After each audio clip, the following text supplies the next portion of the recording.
Nabi sudah wanti-wanti 15 abad yang lalu. Terjadi percepatan digital, waktu semakin cepat, dan kejahatan polanya berpindah. Dulu polanya offline, sekarang online. Masuknya ke wilayah-wilayah yang selalu membersamai kita. Handphone kita kan sering online. Ya kan? Orang sekarang sudah nggak penting handsome, Bu. Yang penting handphone. Bangun tidur kan sudah buka status. Oke? So,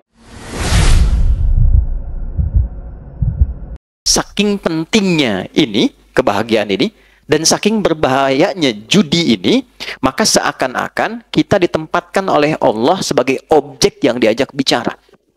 Maksud saya begini, Pak. Kalau baca ayat ini, rasakan Allah itu sedang bicara dengan kita dan kita ditempatkan di hadapannya. Anda sekarang kasau, Panglima, ya kan? Ada di hadapan Anda menyampaikan satu pesan. Kira-kira sikap kita sempurna atau kita selengean? Pasti sempurna. Fokus dengar kan? Ayat ini berkata, ketika ayat ini dibacakan, rasakan diri kita ada di hadapan Allah dan Allah sedang berbicara kepada kita. Karena itu para ulama tuh suka menyampaikan pesan begini. Saya ingat sekali guru saya mengatakan, nah kalau baca Al-Quran itu, rasakan nih surat dari Allah turun untuk kamu. Lewat Nabi Agung Nabi Muhammad SAW. Jadi enak Pak, saat baca Ad-Duha kita lagi sedih, rasanya ayatnya turun buat kita. Wad-Duha, demi kesuksesan dan kenyamanan yang kau rasakan seperti menerima cahaya Duha. Wal-Laili idza saja, atau sekarang engkau sedang punya masalah besar, merasa gelap seperti gelapnya malam. Ma wadda'aka rabbuka wa ma qala. Yakinkan pada hatimu yang paling dalam, aku tidak akan pernah meninggalkanmu dalam suasana engkau suka atau duka. Kalau ngaji kayak gitu, setiap ayat itu ada maknanya, Pak, Bu. Nah, tentang judi ini, kita diposisikan oleh Al-Quran seakan-akan kita ini di hadapan Allah sedang diberikan sebuah pesan yang dalam. La'allakum tuflihun. Aku pengen engkau tuh bahagia. Adi, aku pengen engkau tuh sukses. Nah, jalan yang menghambat engkau bahagia dan sukses, apapun pekerjaanmu, salah satu perbuatannya ini, judi. Tapi yang jadi masalah, yang saya highlight, bukan kata tuflihunnya. Kata ini la'allakumnya. Di gramatikal bahasa Arab, la'allakum itu masuk kepada bentuk namanya taraji. Sesuatu yang ingin diharapkan, tapi tidak mudah mencapainya kecuali dengan kesungguhan. Apa artinya? Bapak Ibu masih ingat saat puasa kemarin? Kan di ujung ayatnya pakai la'allakum. Al-Baqarah 183. Ya ayyuhalladzina amanu kutiba alaikumus kama kutiba alal ladzina min qablikum la'allakum tattaqun. Kenapa pakai la'allakum? Karena tidak semua orang yang puasa itu bisa takwa kecuali serius menjalani puasanya. Oke? Nah, tidak semua orang yang pengen kebahagiaan dan kesuksesan bisa dapat itu kecuali serius untuk menjalaninya. Anda kalau pengen serius karir di sini Koopsud, serius tunaikan tugas Anda. Tunaikan dengan profesional, secara proporsional, cintai pekerjaan, Anda lebih dekat kepada kesuksesan. Tapi pertanyaannya, kenapa ayat ini disandingkannya dengan maisir, judi? Karena ternyata, kalau orang sudah ditawarkan dengan sifat-sifat itu, tidak mudah kita bisa menghindari dan meninggalkannya. Ini poinnya. Ini penghambat kebahagiaan, tapi tidak mudah untuk bisa menghindarinya jika sudah ada tawarannya. Nih Pak, gampangannya gini ya Pak ya. Ini ada 20.000, Bapak Ibu sekalian.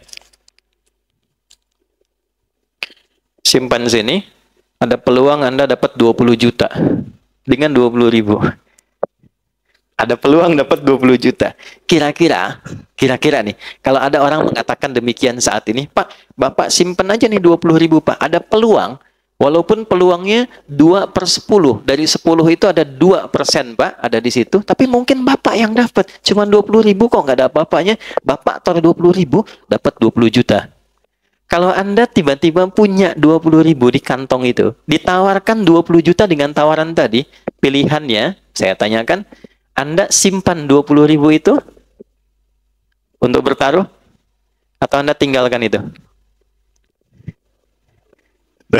Tidak dijawab, artinya nggak mudah kan? La'allakum tuh. Karena nggak mudah Pak. Nah, judi itu sifatnya begitu. Dan itu dimanfaatkan betul dalam konteks sekarang. Karena sifat manusia apa? Kecenderungan manusia ketika dominan nafsunya, dia melihat mana yang paling banyak kuantitasnya. Dia nggak lihat kualitas. Jadi di nafsu manusia itu ada kecenderungan yang mendapatkan banyak. Contoh gampang nih, ini ada prasmanan misalnya ini. Bapak pengen makan banyak atau sedikit? Umumnya banyak. Kan? Kalau gajian pengen banyak atau sedikit? Pasti banyak.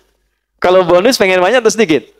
Banyak. Lalu di hadapan Anda ada yang mengatakan, taruh 10.000, Anda berpeluang dapat 100 juta. Aktiflah sinyal pengen banyak itu. Itulah yang dimaksud la'allakum. Gak mudah tuh mengatasi ujian demikian. Dulu masih manual. Masih offline. Semua datang, kamu punya apa? Ini, punya apa? Ini. Saking terkuasainya ketika aktif nafsu ini, takwanya tertekan, maka semua yang dominan itu penguasaan nafsu. Dan sifat nafsu tidak ada yang baik. Dulu saking dominannya, Bu, yang dipertaruhkan sampai istrinya, yang dipertaruhkan sampai anaknya, yang dipertaruhkan bahkan sampai kedua orang tuanya. Sekarang yang dipertaruhkan tabungan anaknya, yang dipertaruhkan tabungan istrinya, nggak tanggung-tanggung, yang dipertaruhkan tabungan rekan-rekan seperjuangannya. Kebayang? Kenapa? Karena aktif bagian sinyal tadi. Itulah yang disebut maisir. Kelihatannya gampang dapat, tapi ada tipuan dan kotoran di dalamnya. Maksud Quran itu apa? Ini extraordinary crime. Jangan coba-coba masuk ke wilayah ini, ya, karena konsekuensi dari ini semua, ini mencakup semua ya, mau pemainnya, player, mau bandarnya, ya, mau semua yang terlibat di dalamnya. Pokoknya kalau sudah masuk ke wilayah ini, satu, unsur kebahagiaan itu akan mulai berkurang sampai ke titik hilang. Bahagia itu sama dengan tenang. Tenang lawannya apa? Gelisah. Jadi orang yang judi, hal pertama yang dia dapatkan dalam hatinya kegelisahan.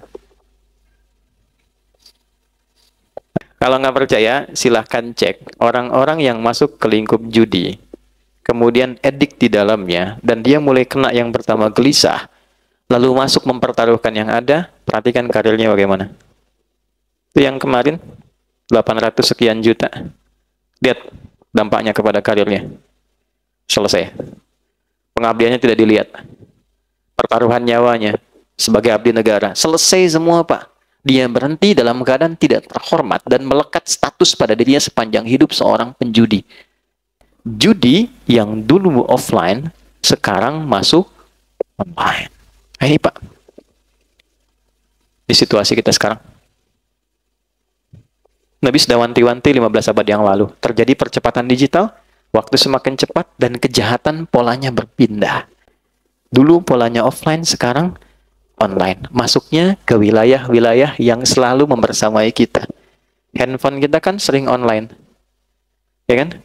Orang sekarang sudah nggak penting handsome, Bu. Yang penting handphone. Bangun tidur kan sudah buka status.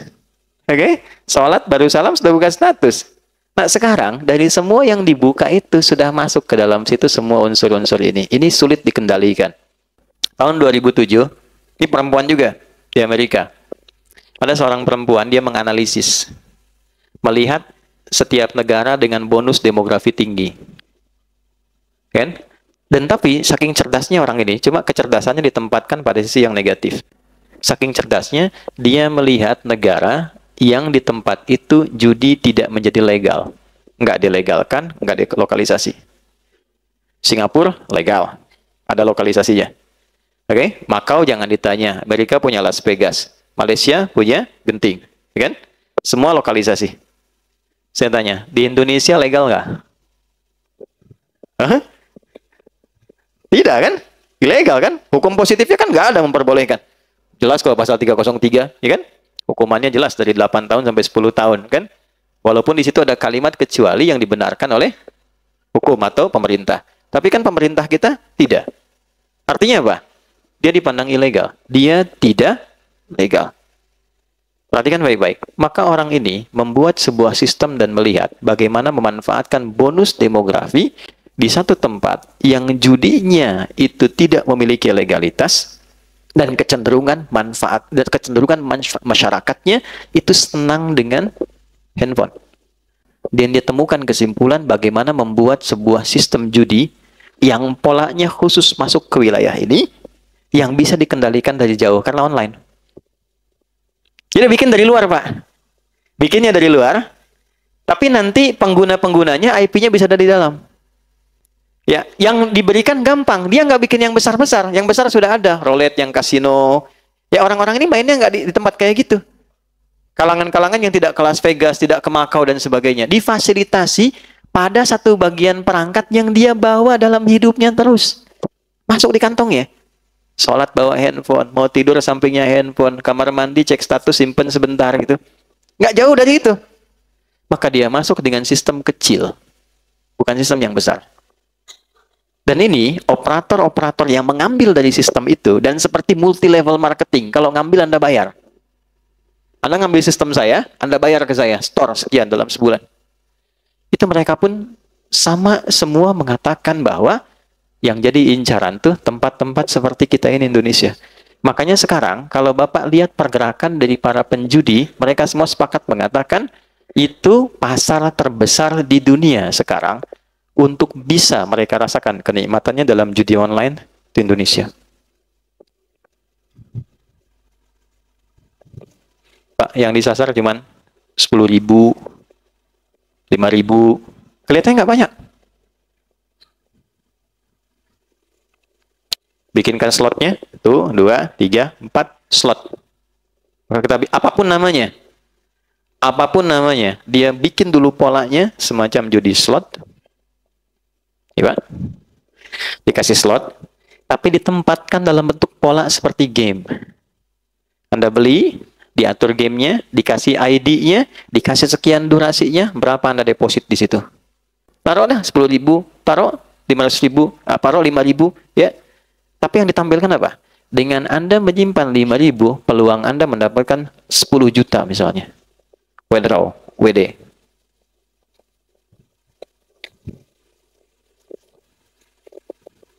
Pak, 5.000 itu berapa persen sih Pak dari pendapatan? Anda dapat 5 juta, keluar 5.000, berapa persen? Cuma 1% kan? Dianggapnya biasa kan Pak ya? Biasa tuh maksud saya sedikit kan?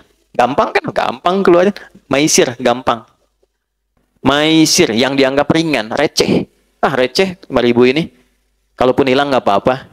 Kan? Ya. Nah ini hati-hati. Walaupun kelihatan cuma 5.000 tapi dampaknya ini Pak. Ya, ada kegelisahan. Gelisah nih kalau sekarang dapat, udah setannya aktif, CS-nya juga WA. Masuk lagi, besoknya aktif lagi, aktif terus begitu. Sampai tak terasa habis berapa. Kalau main 5-6 kali, Pak, yang ketujuh dikasih menang dulu. Ini pengakuan dari admin. 5-6 kali dalam sehari, misal pagi masuk lagi, siang deposit lagi, sore deposit. Sampai malam orang tahajud ini deposit, dikasih menang. Dia cerita ke teman, kamu tahajud dapat apa? Saya main game dapat uang, kamu tahajud dapat apa-apa?